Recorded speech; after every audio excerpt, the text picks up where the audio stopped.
Congress opposition में थी तब मैंने कांग्रेस ज्वाइन की, जबकि मैं एनडीए में था, सत्ता में थी जो। वाजपेयी जी के यहाँ मैं कोऑर्डिनेशन कमेटी की मीटिंग में बैठ के डिसीजन लेता था। ये सारे डिसीजन एपीजे कलाम राष्ट्रपति हुआ, इसके पहले गुजरात का ही जो चंद्रबाबू नायडू ने धमकी दी थी कि मोदी जी को हटाओ मुख्यमंत्री पद से, हैं, और नहीं तो हम सपोर्ट वापस कर लेंगे। उस समय था मैं एनडीए में। जब चंद्रबाबू ने कहा था, ये हमारी जो आई थिंक जो व्यूअर्स होंगे जो वो दौर जानते नहीं होंगे, उसके बारे में कुछ बताइए। हाँ, नहीं, चंद्रबाबू नायडू ने ये बाकायदे धमकी दी थी कि जो है हम सपोर्ट वापस ले लेंगे। उनका बहुत बड़ा सपोर्ट था उसमें। अगर 42 से 34 कितने एमपी थे उनके जो सपोर्ट कर रहे थे वाजपेयी सरकार को। उनका कि गुजरात सीएम को हटाओ मोदी जी को। तो उसमें इमरजेंसी मीटिंग बुलाई गई आनंद फानंद एनडीए की कोऑर्डिनेशन कमेटी। मैं भी एक घटक था उसमें लोकतंत्र कांग्रेस की तरफ से वहाँ पे। तो वो फिर ये हुआ कि भाई ये बीजेपी पे छोड़ा जाए, कि बीजेपी तय करे कि वो रखना चाहते कि नहीं रखना चाहते हैं। वहाँ से फिर उस वक्त उस मीटिंग में मोदी जी के समर्थक सबसे ज्यादा जो वोकल थे वो कौन थे? देखिए, मोदी जी के समर्थक की बात नहीं थी उसमें, तो अटल जी ने मीटिंग बुलाई थी। हाँ, अटल जी थे, अडवाणी थे, जसवंत सिंह जी थे, जॉर्ज फर्नांडिस कन्वीनर थे, प्रमोद जी थे, जेटली जी थे, ये सारे लोग थे।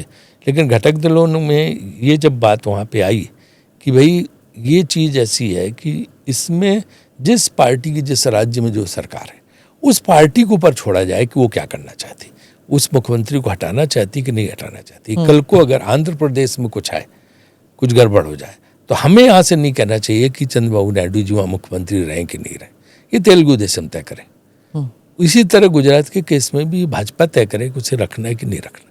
इतना डिसीजन वहाँ हुआ था एनडीए की उस मीटिंग में।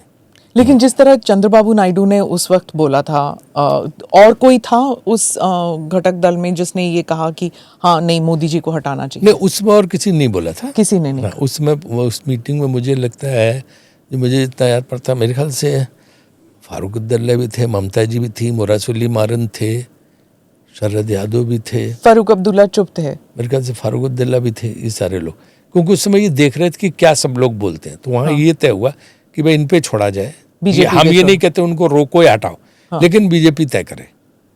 ऐसे किसी घटक दल के यहाँ जिसकी सरकार जहाँ है वहाँ भी बीजेपी इंटरफेरेंस नहीं कर सकती कि वो मुख्यमंत्री अपना हटाए, उस पार्टी पे छोड़ा जाए। तो एक इन प्रिंसिपल स्टैंड ये लिया गया था उस मीटिंग में। तो आपने एनडीए छोड़ा क्यों फिर?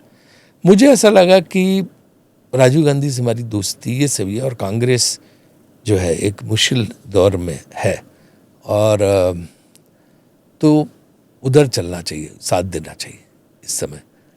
बल्कि मुझे जॉर्ज फर्नांडिस ने बुलाया, वो कन्वीनर थे, कि तुम करिए, तुम क्या कर रहे हो, तुम्हें हम मिनिस्टर बनाने जा रहे हैं अगले रेशफल में। मैंने सब आप छोड़ दीजिए मिनिस्टर वगैरह हैं। और जबकि उस समय खूब चल रहा था इंडिया साइनिंग, ये जो है प्रमोद का, हाँ, मतलब पूरा ये था कि वाजपेयी जी लौटेंगे। सारे ओपिनियन पोल यही कह रहे थे कि वाजपेयी जी फिर वापस आ रहे हैं। तब मैं छोड़ के, और 3 इलेक्शन भी जीते थे राज्यसभा, वो विधानसभा इलेक्शन। तो तब मैं छोड़ के गया सोनिया जी के पास मिलने कि मैं कांग्रेस ज्वाइन कर रहा हूँ। क्यों तुम ज्वाइन? सोनिया जी का बड़प्पन देखो, मुझसे कहती क्यों तुम ज्वाइन करना चाहते, तुम तो उसमें हो, रूलिंग पार्टी में हो, अभी कांग्रेस का तो कुछ होने वाला लगता नहीं है, तुम क्यों? मैंने कि इसीलिए मैं आना चाहता हूँ, इसीलिए आपके साथ आना चाहता हूँ कि इस समय हम शायद, मुझे लगता है आपके साथ आना चाहिए, आप को समर्थन देना चाहिए, और ये वक्त की ज़रूरत है, क्योंकि राजू जी से मेरे रिश्ते थे। तब उन्होंने अहमद पटेल को भेजा था मुझे ज्वाइन कराने के लिए। मुझे याद है पार्लियामेंट में ऊपर जहाँ प्रेस कॉन्फ्रेंस होती तो वहाँ मैंने ज्वाइन किया था, अहमद पटेल को भेजा था, उन्होंने ज्वाइन। क्या उन्होंने भी यही सवाल किया कि क्यों आ रहे हो पार्टी में?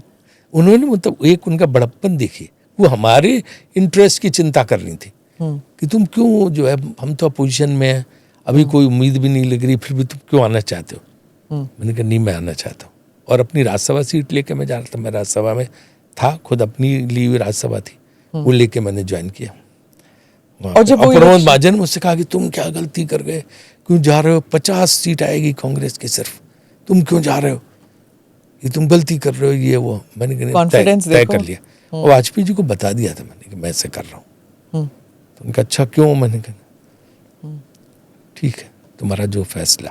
लेकिन किसी ने कुछ कहा था आपको कि वो आप छोड़ना चाहते थे? किसी ने कोई नहीं, किसी ने अपशब्द या कुछ? नहीं, कोई अपशब्द नहीं। प्रमोद महाजन ने कहा था मुझे कि क्यों तुम ये कर रहे हो, 50 सीट जो है आएगी कांग्रेस की, खत्म हो जाएगी। तुम इस चक्कर में कहाँ पड़ रहे हो? हम 300 सीट से ऊपर लेने जा रहे हैं। हमने सब पता लगा लिया, इंडिया शाइनिंग, और एक कोई और स्लोगन भी था कि जो है हम जीतने जा रहे हैं, तुम यहीं रहो, तुम्हें मिनिस्टर बनवाते हैं। और जॉर्ज फर्नांडिस का फोन आया और दिग्विजय सिंह को होते थे, वो मुझे जॉर्ज साहब के पास लेके गए, उनके खास होते थे समता पार्टी के, अब नहीं रहे। तो उनके सामने जॉर्ज फर्नांडिस कहा कि भाई तुम्हें ले रहे हैं, राज्य मंत्री बना रहे हैं, तुम ये। मैंने साहब बहुत देर हो गई, मैं कमिटमेंट दे के आ गया, मैं वहीं जा रहा हूँ, मना करके मैं आ गया था। 2004 के इलेक्शन होते हैं, वाजपेयी जी मुझे पता नहीं, तो 2004 में जीत गया, कांग्रेस सत्ता में आ गई। नमस्ते, जय Hind. you're watching ANI podcast with Smita प्रकाश। अगर हम उसको मस्जिद कहेंगे तो फिर विवाद होगा। इशू टूटा है क्या भारत? 400 पार का मतलब ये है कि संविधान खतरे में है। क्या हम लोग ये निर्देश देते हैं कि फला को गिरफ्तार करके जेल डाल दो? वही तो कह रहे हैं सब। ये बेबुनियाद निराधार आरोप। सच्चा सुनना चाहो देखो स्मिता प्रकाश ANI, it does not lie।